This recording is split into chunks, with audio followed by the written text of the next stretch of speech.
নিজ নিজ এলাকার মানুষের জন্য কাজ করতে জাতীয় সংসদের সংরক্ষিত মহিলা আসনের এমপিদের দিক নির্দেশনা দিয়েছেন প্রধানমন্ত্রী তারেক রহমান। সচিবালয়ে প্রধানমন্ত্রীর সঙ্গে সরকারি দলের সংরক্ষিত নারী এমপিরা সৌজন্য সাক্ষাৎ করেন।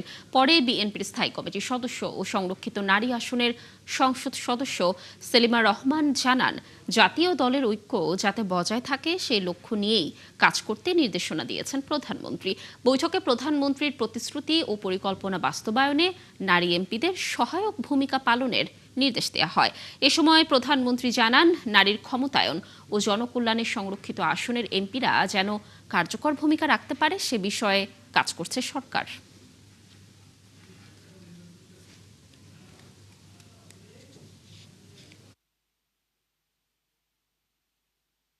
মাননীয় প্রধানমন্ত্রীকে আমরা দু একজনের কথা বলেছি যে কিছু কিছু সমস্যা মানে কিভাবে কাজ করবে, কি হবে, এবং মাননীয় প্রধানমন্ত্রী আমাদের কিছু নির্দেশনা দিয়েছেন।